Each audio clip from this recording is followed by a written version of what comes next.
South African national rugby union team head coach Rassie Erasmus has responded with trademark sarcasm after being accused of orchestrating a misinformation campaign linked to the dismissal of Scott Robertson from his role with the New Zealand national rugby union team.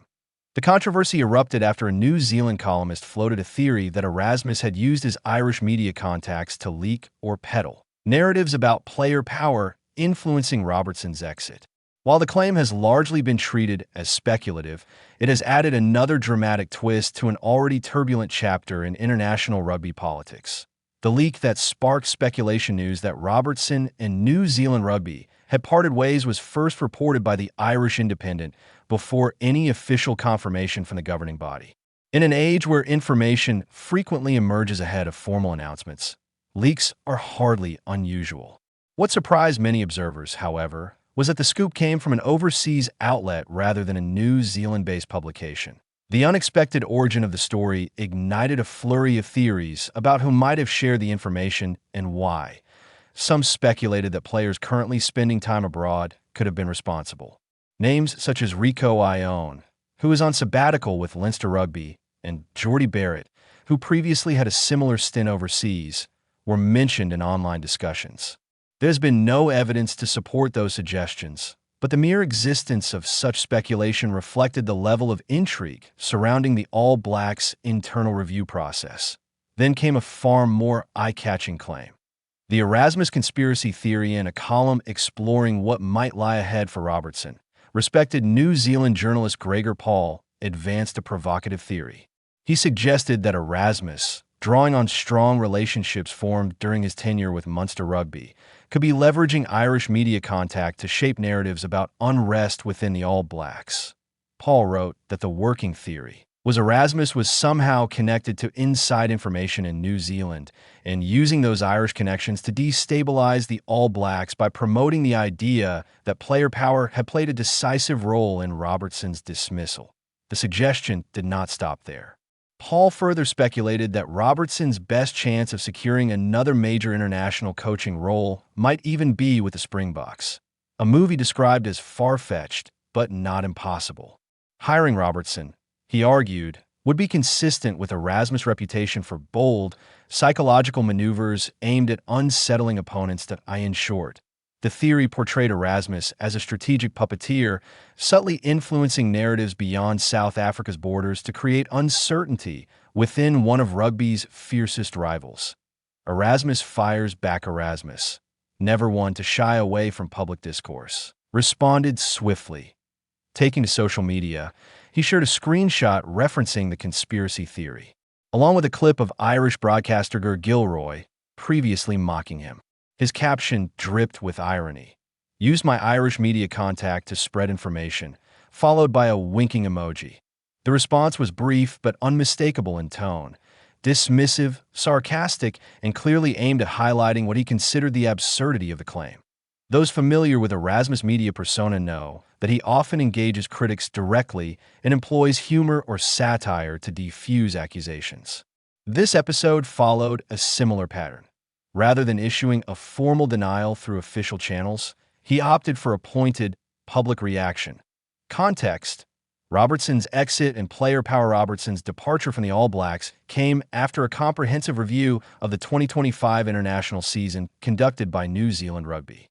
Reports indicated that approximately 20 players were interviewed as part of the process, fueling claims that senior members of the squad had significant input into the outcome.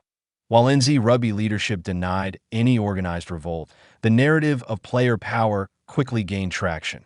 The idea that players could influence the fate of a head coach is not new in professional sport, but it carries particular weight in New Zealand, where the All Blacks brand is synonymous with unity, discipline, and strong central leadership. The perception that internal divisions might have contributed to a coaching change has therefore prompted intense scrutiny. That IT is against this backdrop that Paul's column introduced the possibility of external interference, suggesting that Erasmus might be amplifying or exploiting the narrative for strategic purposes.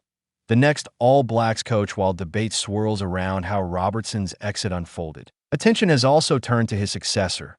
New Zealand Rugby advertised the role, stipulating, That candidates must be New Zealanders with prior international head coaching experience. Two names have emerged as leading contenders: Dave Rennie and Jamie Joseph. Joseph brings substantial international pedigree. During his tenure with Japan, he guided the Brave Blossoms to their first-ever Rugby World Cup quarterfinal in 2019, a landmark achievement that cemented his reputation as a transformative coach. Although Japan's 2023 campaign proved less successful, Joseph's overall contribution to the growth of Japanese rugby remains significant. He has since returned to Super Rugby with the Highlanders, who recently secured an opening round victory over the Crusaders in the 2025 Super Rugby Pacific season. Rennie, meanwhile, boasts an impressive resume that spans multiple continents.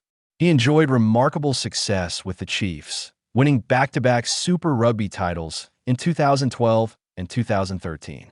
He later coached the Glasgow Warriors, guiding them to domestic finals appearances before taking over the Australian National Rugby Union team following the 2019 Rugby World Cup.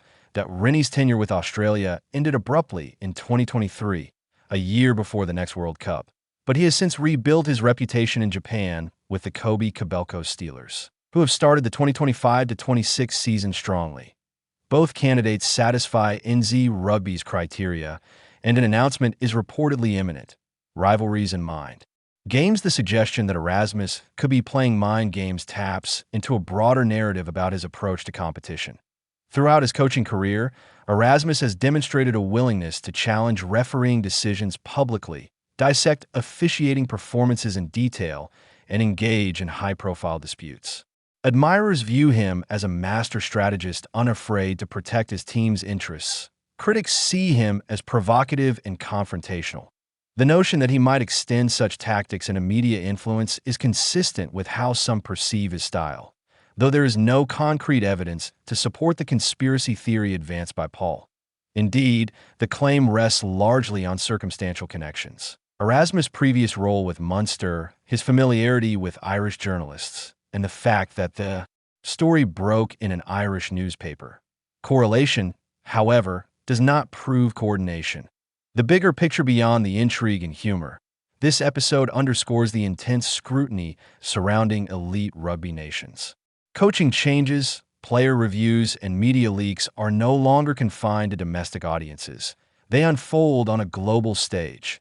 For New Zealand, maintaining the All Blacks aura of cohesion is paramount. For South Africa, sustaining the Springboks' dominance requires constant vigilance against complacency.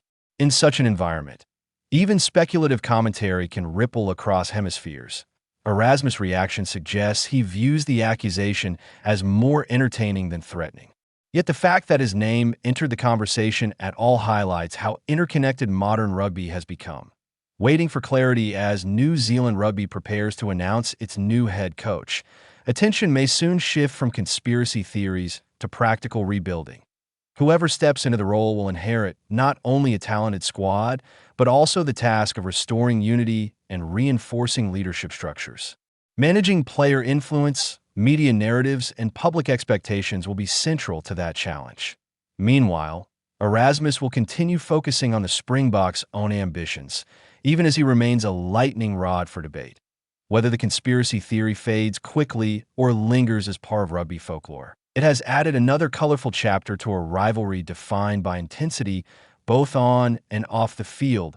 In the end, Erasmus' Rice's social media response may have summed it up best. Sometimes in the theater of international rugby, the line between strategic genius and imagined intrigue can be surprisingly thin.